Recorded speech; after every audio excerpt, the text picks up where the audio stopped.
My golden child Sarah steamrolled our siblings' graduation for her wedding. So, I'm dropping out to show her the world doesn't revolve around her. I, 23M, am one of 7 kids. There's Olivia, 31F, Ethan, 28M, Caleb, 25M, me, then Hannah, 18F, and the surprise child, Mia, 4. With that many siblings, it's easy to get lost in the crowd. Some of us have our positions, so to speak. Olivia is the oldest. Me is the baby. I have a kid. Yes, that's my descriptor. OP gave us a grandchild. And Sarah is the golden child. She was the last planned child, the one supposed to tie up our family. She was born premature, so I understand that my parents coddled her to an extent, but it's more than that now. Sarah's getting married and recently told us that she's brought the date forward due to a cancellation. No big deal. It just means they're getting married sooner. But the new date lands on the day of Hannah's high school graduation. Sarah was sympathetic, but said she's already committed to the date. They've printed the invitations. My parents normally go overboard for our high school graduations, but they said they just have to miss Hannah's. We were all sympathetic, thinking it wasn't intentional, or so I thought. But Hannah later told me and Caleb that she was there when Sarah got the call about the cancellation and told Sarah that she was graduating that day. But Sarah just laughed and accepted the date anyway. This, as much as I hate to admit it, sounds like a very Sarah thing to do. She booked her engagement party for the night of Hannah's 18th birthday. Luckily, she wasn't celebrating until the weekend. She announced her engagement at my oldest sister's wedding anniversary. Everything is about her. I confronted Sarah about this, and she said that Hannah's high school graduation didn't matter. She wanted to get married to the love of her life sooner, and our family had been to plenty of high school graduations at this point anyway. She said something like, "We still have Mia, but here's what gets me the most. Hannah's been looking forward to this for so long. She's watched all of us graduate and have these huge celebrations thrown by our parents." I asked Hannah what she wanted, and she said she wanted to have her day. So, I told my family that Hannah and I won't be attending the wedding. Caleb has also dropped out. Everyone's angry. Sarah's furious. And I didn't make it better by telling her that I could watch our other siblings get married since it's all the same in her eyes. Mom is trying to convince me to come to the wedding because graduation isn't as important, but I feel like if I don't do this, then it sets a precedent in Hannah's life that she's always going to mean less than Sarah. I've had messages calling me a jerk, an idiot, etc. They're telling me to step up and be a good brother, but that's what I'm doing. My son is supposed to be the ring bearer, but with how my family is reacting, I'm considering pulling him out of the wedding, too. My dad's told Hannah he'll take her to dinner after the wedding. Hannah is currently staying with me because Mom won't stop cornering her. Am I the jerk for skipping my sister's wedding? Update, 11 days later. It's 2 days after D-Day, and I finally come bearing an update. I've had to condense it quite a bit because a lot has happened. Before I start, Hannah wanted me to thank everyone who congratulated her on her graduation. She was overwhelmed by the support you all gave her, especially after she faced such opposition from our family. So let's start. Last Friday, Caleb and I went to speak to our parents and Sarah. I wanted to tell them that I'd be pulling my son from the wedding. Our older siblings ended up turning up as well, so it was us 4 standing up for Hannah. Caleb had spoken to them the night before and helped them see things more clearly from Hannah's perspective. Apparently, it didn't sink in with them that Sarah chose the date intentionally. There was a lot of yelling. Sarah accused me of trying to sabotage her wedding, and our parents tried to convince me to let them take my son to the wedding, but I stood my ground. I felt a lot stronger with my older siblings with me. There's only 2 years between me and Sarah. After all, I'm not much of an older brother. Luckily, Olivia was there.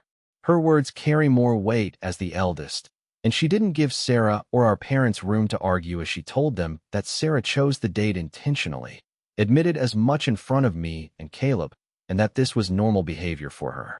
Olivia told them that if they continued to favor Sarah so blatantly, the rest of us would go no contact, and Mia would likely follow in the future. Our dad started yelling. Not at us, but at Sarah, surprisingly. I've never seen him so angry before, and to see it directed at Sarah was shocking. Our mom asked us to leave. We didn't hear from anyone on that side until Monday when Sarah's fiancé, David, asked to meet us at our parents'. He apologized to Hannah.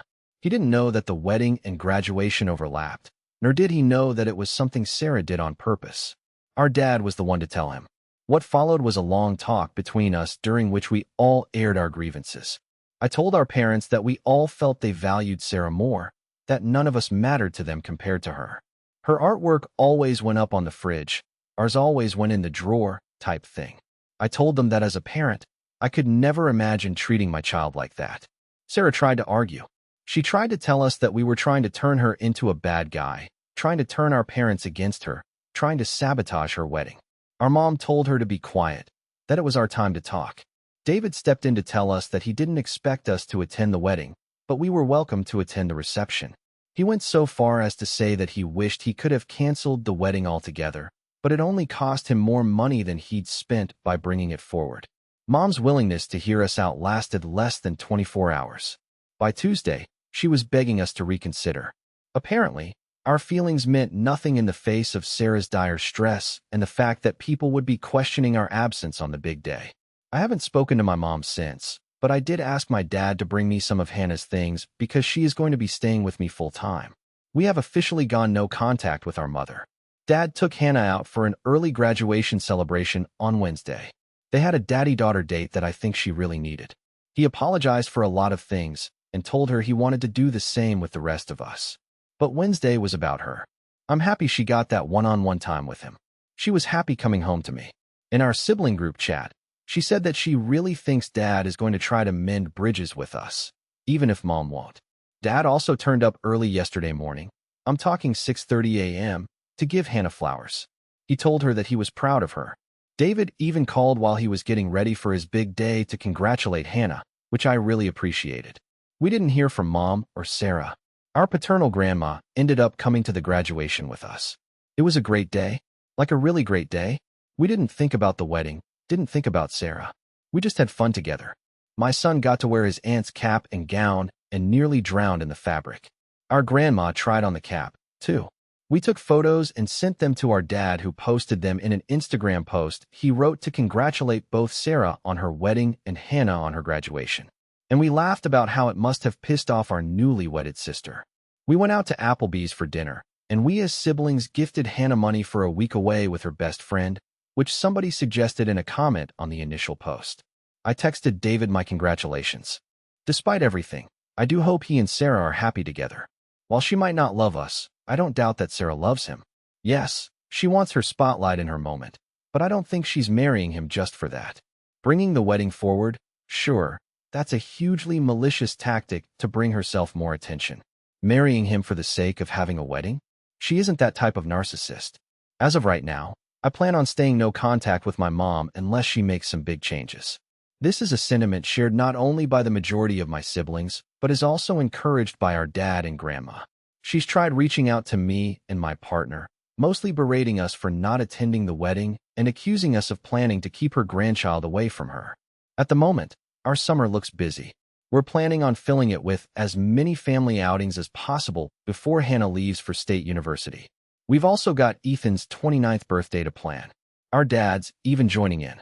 This might cause a bigger rift between him and Mom, but for now at least, it looks like we're his priority. Olivia's threat really did something to him. Thanks to everyone who left comments on the original post. I know they really cheered Hannah up when she was worrying about whether or not she was doing the right thing by choosing herself. Part of me wishes we could have taken this stand earlier, but it took us a while to find our voices. Looking into the future, I do see 2 empty spaces at my own wedding, but I also see 5 siblings cheering me on. I'm happy with that. Second update, 5 months later. It's been about 5 months since I last posted, and I've had some requests for an update, so I figured I'd sit down and write one up. Bear in mind, a lot can happen in 5 months, and that's definitely true for this. Let me start off with July. Sarah and David went on their honeymoon, and their absence sent our mom into a frenzy. She wasn't used to having no one around. Someone was always visiting, mostly Sarah, but the rest of us would visit out of obligation and to see Hannah and Mia. With Sarah on her honeymoon and the rest of us no contact, Mom had no visitors, and she really didn't like that. Literally the day after Sarah left, we started getting bombarded with phone calls. She tried convincing Hannah first, which Olivia thought was a strategic move because Hannah is the more timid of all of us and thus more likely to be persuaded. When Hannah turned her down, she turned her sights on the rest of us. We all got identical phone calls with her trying to persuade us to visit her, to understand her, to see things from Sarah's perspective. She even brought up the circumstances of Sarah's premature birth and how it was a miracle that she was even here. Ethan told her to do better with Mia. Olivia blocked her number. When the phone calls didn't work, she started turning up at our homes. She continued spewing much of the same stuff she had over the phone and before the wedding. She didn't understand what she'd done so wrong, why we were treating her like this. She called me ungrateful and disrespectful. She accused us of harboring unnecessary jealousy towards Sarah and said that she loved us all equally. I didn't respond to these comments.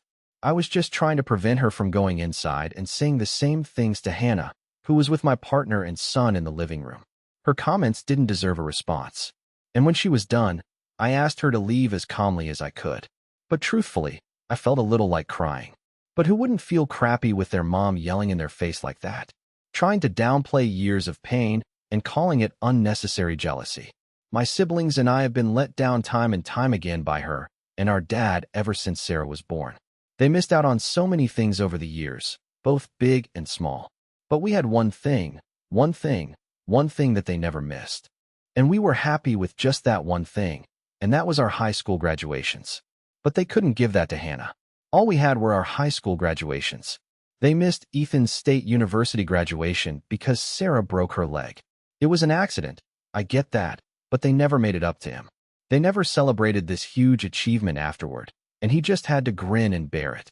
Our mom didn't turn up to my partner's baby shower after making such a huge fuss about it, because Sarah didn't want to go and wanted them to get their nails done together instead. But our jealousy is unnecessary.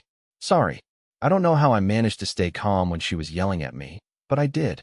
Asking her to leave made her switch tactics though, and she started calling out for my son, trying to coax him to go to her and telling me that she had a right to see her grandson. My partner stepped in then because she was seething and took my place at the door. Mom yelled some more, but she left when my partner threatened to call the cops. Mom repeated this song and danced with my older siblings, but similarly got nowhere with them. Then came the Instagram posts. Indirect rants about ungrateful people and how shocking it is that some kids could turn against their parents so easily. Sarah somehow got involved while on her honeymoon and called Olivia to scold her for being mean to our mom. But as I've said before, Olivia is angry and she's had enough. Whatever she said to Sarah prevented her from calling the rest of us. There was then an Instagram post about how much it hurt to be kept from a grandchild. Now there were no names mentioned, but there is only one grandchild, and that is my son. My mom's sister called me. There was yelling. I blocked the number. I know Dad was trying to convince our mom to just leave us alone. He kept apologizing because she just wasn't listening to him. Sarah came home after 2 weeks. She tried reaching out to Olivia again, asking for us all to talk because, and this is a quote from Olivia, clearly, we all have some issues to work out. We did not turn up. Sarah was very angry at that because she's not used to us turning up for her. July wasn't all bad, though. While our mom was on a rampage, our dad was still trying to do better by us, and he's improved a lot. In July, he and I went out for a meal together, just the two of us, and grabbed a drink, and he apologized. It wasn't a generic apology that he could have repeated to all of us about how he's sorry that he hurt us and neglected us, but he brought up specific instances that he wanted to apologize for. He thought back on all those years and picked out moments that he wanted to apologize to me for. I know he did the same for the others, but having him apologize for things like canceling a fishing trip because Sarah needed him was something I wasn't expecting. And I never really cared for fishing, but I wanted to go on that trip because I always saw it on TV. You know, I'd always see a dad and son fishing together, and I wanted to have that. I wanted Dad to prove that I was a priority to him somewhere deep down. It didn't happen, and I never asked again. But we went fishing in July. What started as a trip between the two of us soon grew into a family day out when my siblings expressed an interest in going fishing, too. My brothers first, then Hannah, and even Olivia, who hates the smell of fish.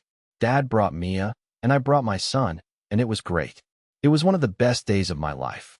I suck at fishing, but I'm pretty great at collecting seashells. It was brilliant. Our parents did end up arguing when Dad went home. I wasn't there, so I don't know every little detail. But from what Dad told me, the argument was mostly because Mom didn't understand why we were still in contact with him and not her. She found it insulting that we were repairing our relationship with him. She was angry that Dad wasn't pushing us to forgive her or why he wasn't stopping us from acting out. She was angry that he didn't extend an invitation to her and Sarah for the fishing trip, and she was even angrier when he explained that their presence would make us uncomfortable. Ethan turned 29 at the end of July. We booked an escape room for the 5 of us siblings. Then we met our dad and partners for dinner that evening. Ethan introduced us to his new partner for the first time. All of our attention was on Ethan. The day was completely about him, which was a first for our family. Then there was a party thrown for him by his friends, which I came out of with a massive hangover. Mom started giving us the silent treatment in the middle of August. Dad moved out in September. While we were getting the silent treatment, Dad was bearing the brunt of her anger, and it really took it out of him. He was trying to do better by us, and she was trying to villainize us, and he ultimately told her that if she didn't take accountability for her actions soon, then he'd be contacting a lawyer. Mom didn't take him seriously. He's been staying in Olivia's guest room since.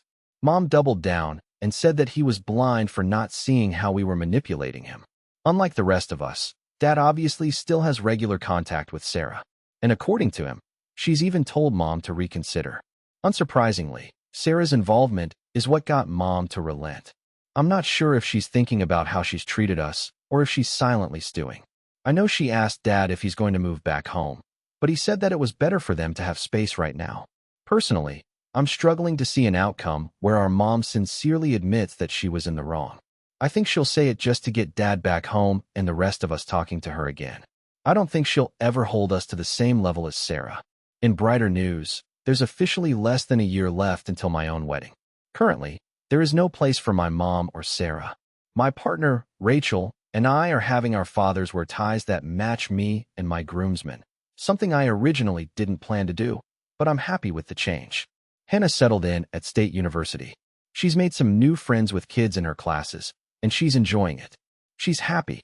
Even though we have an active group chat, she FaceTimes me every few days just to talk. Most of what she says I've already read in the group chat, but I'm always willing to listen to her stories again. Hannah never used to talk this much.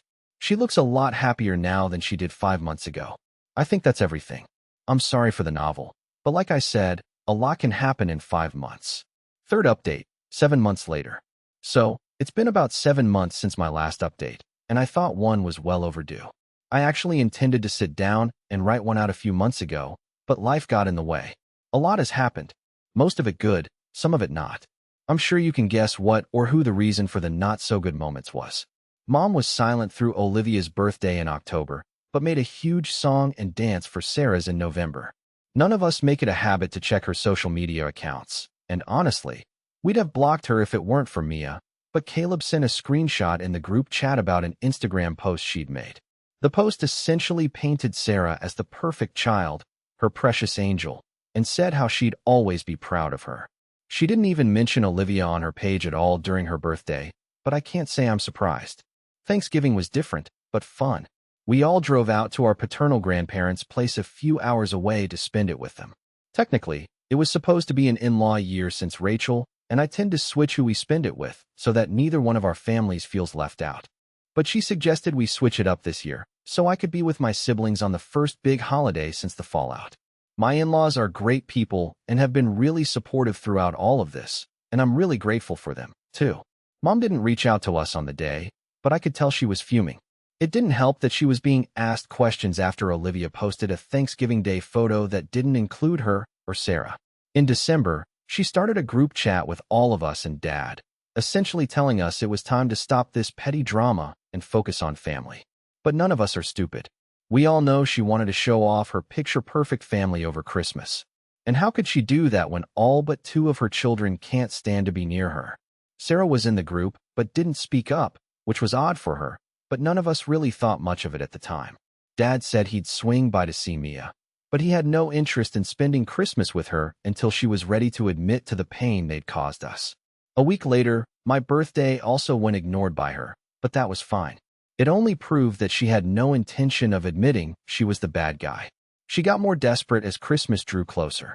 The messages and phone calls started up again, but I could ignore those for the most part.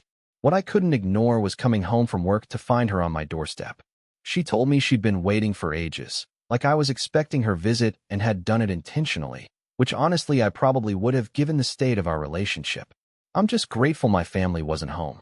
Rachel was on her way back from work herself, and our son was with her parents. I didn't want to invite her inside, but honestly, given how desperate she looked, I also didn't want to deal with her where my neighbors could see. This woman told me that Christmas was about family and forgiveness. She told me I was taking it too far by keeping her grandson away from her and how confused he must be without her. She said it like I was using my son to punish her.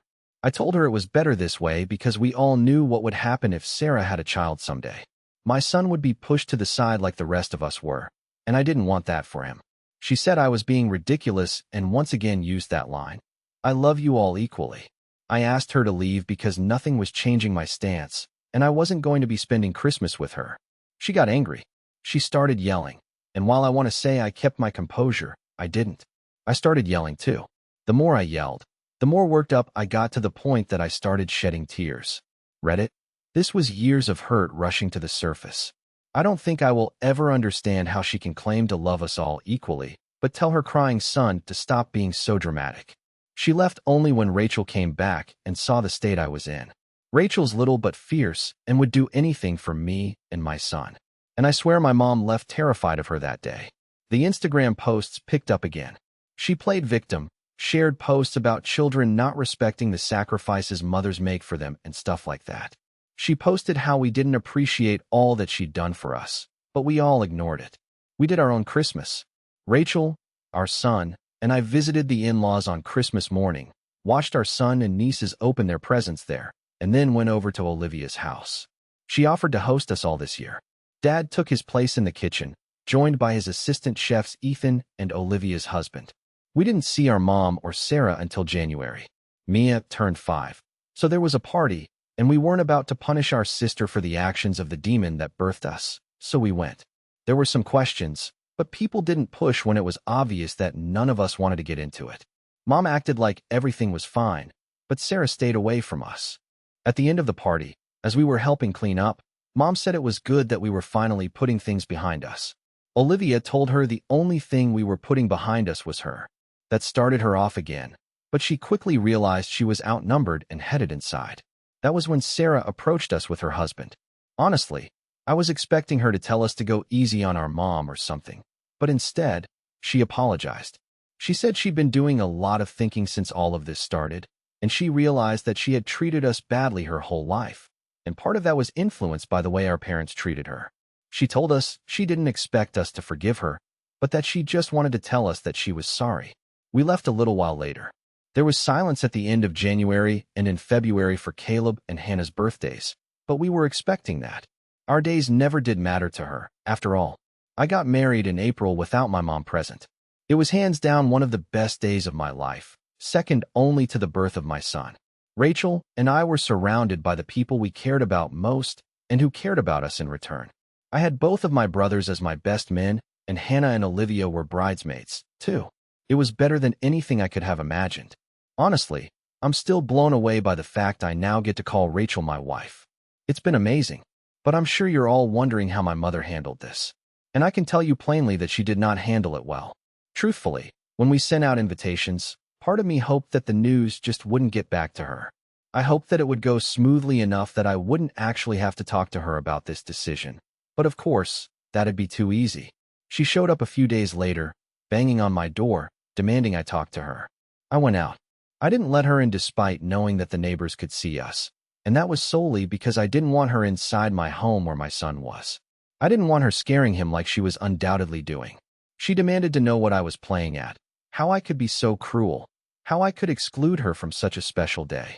I told her plainly that my wedding was a day for me to celebrate with my close loved ones, and she wasn't someone I considered close or a loved one anymore. She'd made her bed. She had to lie in it. Part of me worried that she'd turn up at my wedding. She came by the house a few more times, but stopped when I threatened to call the cops. I didn't do it sooner because I guess I'm soft at heart and didn't want to see my mom in any trouble. But every time she showed up to spew some nonsense about me being a terrible son for doing this to her, it drained me. There were Instagram posts, of course. I had relatives reaching out to tell me I should invite her, asking what kind of son I am, etc., but they stopped when I told them I'd take back their invites. too. No one mentioned her at the wedding, and she didn't try showing up. She did, however, try to prevent Mia from being a flower girl like I promised. But Dad quickly nipped that in the bud, which takes me to the next point. My parents are officially over. Dad sent her divorce papers sometime in February, and I don't think he's looking back at all. This is something that also shocks me because this time last year, he was much the same as she was. He was someone who cared more about Sarah than any of us, someone who brushed off our achievements if they somehow interfered with hers. And now he's an advocate for us. Every time Mom posted something on social media belittling us, he responded with a post uplifting us. I never imagined having such a good relationship with my dad, but here we are. We helped him move into his own place back in March. He's a new man, honestly. He's worked out a 50-50 custody agreement for Mia, because as much as he'd be happy to have full custody, he wants to believe that she can change like he did. He has said, however, that if he catches even the slightest hint of Mia being mistreated like we were, he'd be filing for it. In the case of my siblings, life has been going well for them, too. Caleb got a raise at work and has adopted a dog that my son is obsessed with to the point that I think we may need to get a dog ourselves. Haha. Ethan and his partner are going strong. He fits right into our family, and I couldn't be happier for Ethan. He's found someone who really cares about him, and I can tell he's in love. Maybe there will be wedding bells there soon. Mia? Well, Mia's 5, so there's not really much going on in her life. I think she recently made my dad join her tea party. Edit. Some things I quickly wanted to add. Mia is obviously aware that things have changed. She's naturally confused about it all. Things changed so much in the space of a year, and I can't imagine what it was like for her living with our parents when Mom was angry all the time. We've let her know that we'll always be there for her, and that we're safe spaces if she needs to talk about her feelings or if she has any questions to ask. We don't want this affecting her more than it already has. Ethan is the one who's made headway on that. He works in childcare and has experience in things like this. Dad is thinking about setting up therapy for her. But I'm sure you're all wondering about Hannah and Sarah. Hannah's great. She's honestly thriving. I think being away from our mom, Sarah, and the pressures at home has really helped her find herself as a person. She's made new friends, is excelling in class, and she's just an overall happier person, which is all I care about. She's happy. I'm happy. She's been invited to move in with my dad now that he has his own place and enough room for her and Mia, but she hasn't decided on an answer yet. She's more than welcome to stay here if she wants, but I know that she also wants to be closer with our dad. I'll support her no matter what, and I've told her that she can try it with Dad if she wants, and she can come back if it's too weird for her. Sarah is another story. We are no longer no contact with her, but we are low contact. After her apology at Mia's party, Caleb reached out to see if it was genuine. All of us were pretty stuck on what to do, to be honest. Sarah was never someone to bow her head and apologize, but how could we know if it was genuine and not a ploy to get us to forgive our mom or something? Sarah asked to speak with us in person when Caleb reached out to her, and we agreed because we were curious to see how it would go. We also agreed that if she tried anything, we would be leaving immediately and would block her again. The meeting happened in mid-January between Mia and Caleb's birthdays. We met at her place. Sarah looked like a nervous wreck, like she hadn't slept all night. And honestly, it was really weird because she's normally so put together. Like, even when she was throwing tantrums, she looked better than this. We sat down, and she started off by apologizing to us again. She said that she was needlessly cruel and unfair to us, especially Hannah, and even apologized for trying to ruin her graduation. She said when we all backed out of her wedding, she was confused and hurt because none of us had said no to her before. She thought we were closer than that, but realized now that it was one-sided. She thought we were close, and we just wanted to be as far away from her as possible. We asked our questions, and she answered every one. Why did you think we were close? Because she'd been acting this way since childhood, partially encouraged by our parents' treatment of us versus her, and assumed that since none of us said anything about it, we were fine with it. Did you ever feel sorry? She didn't before this whole fiasco. It was normal for her to be the center of attention. Everything was always about her, and she was trying to unlearn that. Why now? It came down to her husband. David tried talking to her a few times about her treatment of us, but she never saw an issue with it since. Well, we never made it an issue before. He didn't like that response, but he loved her, and she was a lot kinder outside of our family unit. So, he hoped that if he kept talking to her about it, she'd eventually stop. They fought when she announced their engagement on Olivia's anniversary, and they fought again when she booked their party on Hannah's birthday. He couldn't understand how she could be so cruel to her family. And she told him that he didn't understand our family dynamic and that we were cool with it. The stuff with Hannah's graduation near ruined their relationship. And I don't know how she convinced him to stay with her, because David admitted he was very close to walking out the door. She said she was on our mom's side for a while, because she really did think we were just acting out. We'd never been like this before, so why were we like this now? She didn't get why we were ignoring her, why we'd suddenly cut her off, and admittedly had a breakdown over it. David told her we'd likely been carrying that hurt and bitterness with us for years. She said that she knew she was a brat, but didn't realize how bad she really was until David and our dad laid it all out for her. That's why she told Mom to leave us be, so that we could have peace from it all. And it turns out Dad wasn't the only one bearing the brunt of Mom's anger. She was constantly blasting Sarah's phone, turning up at her place, dragging our names through the mud. It got worse when Dad moved out, and suddenly Sarah was all she had in the world. Mom called us awful names that Sarah thankfully didn't repeat. Mom told Sarah that she was all she had now. David vouched for how bad our mom was. Said he'd come home from work often to find Sarah staring at a ringing phone. She didn't want to answer, but knew if she didn't eventually, then Mom would turn up at her house. I know Sarah was awful to us ever since she was born, but it really hurt seeing her like this. I think she herself was a victim of our mom's behavior, albeit in a drastically different way.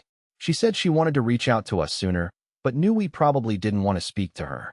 She just couldn't help herself when she saw us at Mia's party and needed to apologize. We parted ways conflicted. On one hand, Sarah had always been selfish. She'd been manipulative and downright mean. She always found a way to overshadow us at every turn, at every achievement. Hannah's graduation was proof of that. On the other hand, she looked tired. She looked worn, and she looked guilty.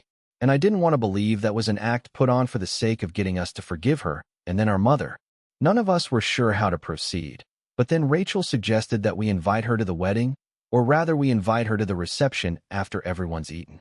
We had a few friends coming at that time, too, who couldn't attend the wedding itself due to inescapable engagements. That way, if Sarah did try to bring our mom, security would catch it, and we'd know for certain whether or not Sarah had turned a new leaf. Reddit. Sarah attended the reception. She didn't bring our mom, didn't even mention her. She and David arrived, and Sarah cried as she congratulated me. She told Rachel she looked beautiful and hugged my son. At some point, she took Hannah aside, and when they came back, they were both a little teary-eyed. Hannah later told me that Sarah wanted to apologize to her properly one-on-one and didn't know if she'd get another opportunity to do so. David thanked me for giving Sarah a chance. He told me that she really could be a warm, kind-hearted person. I told him I hope to meet that version of her someday. And I mean it. If Sarah is truly as warm and kind and wonderful as David believes her to be, then I want nothing more than to meet that version of my sister. Now, you may be wondering, OP, you forgot to mention Olivia when talking about your siblings. That was on purpose. You see, it's a good thing Dad moved out of her spare room. She's going to need that space in a few months. And she's not the only one. I knew Olivia was pregnant because she sat both me and Rachel down to tell us she was pregnant and worried about her bridesmaid dress, even offering to step down if it was a problem. We, of course, told her not to be ridiculous and that we'd cover the cost of any alterations needed. In the lead-up to the wedding, Rachel told me that she planned on having Olivia make an announcement during the speeches. I foolishly assumed that Olivia was going to announce her pregnancy to our extended family. And while I was a little hesitant, I agreed since Rachel wanted this. And well, at least she'd gotten permission, unlike someone would have. Reddit. Olivia made a speech about pregnancy and how she couldn't wait to be a mom and how she was grateful to be sharing at least part of her pregnancy journey with Rachel. Reddit. This was how I found out my wife was expecting our second child again. I wish I could say I maintained my composure, but I didn't. I cried. I was so overwhelmed with happiness that I couldn't help myself, and I'm sure my friends will forever make fun of me for it. It felt like all the crap we've been through this past year was worth it all for that moment.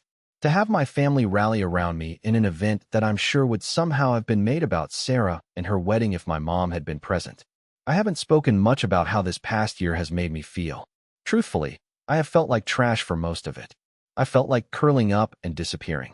I felt rotten and useless simply because my mother told me I was.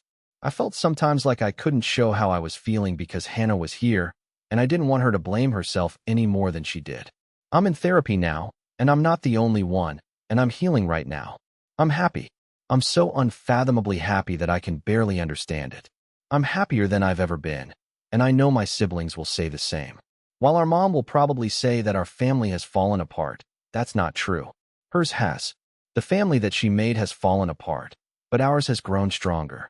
It has grown so unbelievably strong. We were a united front before, but it's like now we've upgraded our defenses. We're coming out of this with stronger relationships with each other, a real relationship with our dad, and 2 new family members on the way. This is what our mom is missing out on, and it's all her own fault. Maybe I'll update you again in the future. I'm not sure if our mom knows yet about Olivia and Rachel's pregnancies, but the announcement is out there. We do have her blocked on social media, though, so maybe no one's told her the good news. Sarah hasn't at least, so if anything happens on that front, I'll let you know. But for now, I'm happy with where my life is. Thank you all for your endless support. You have no idea how heavy these last 2 years have been, how helpful your words really were to us. 4th update, 9 months later. So, it's been nearly a year, and as expected, a lot has happened. I was thinking about leaving this another 2 months to hit the 1-year mark, but I don't trust myself not to forget. Mom found out about Olivia and Rachel's pregnancies shortly after my last update, which went about as well as you could expect. Olivia and I became the targets of her rage, as did our partners. We were the worst people in existence. She turned up on my doorstep and screamed through our Ring camera that she is ashamed of how I turned out. I'm waiting for the day her words don't hurt me so much. But she is my mom, and I think there'll always be a part of me and my siblings that will want her to love us. Honestly, I think she made 17 Instagram posts a minute, each one painting us as villains for denying her her rights as a grandmother. She had our aunts call us and tell us we were being ungrateful. One of them managed to catch Rachel as she was coming home from work one day and didn't like it when Rachel told her where to stick it. I have never cut contact with someone so fast.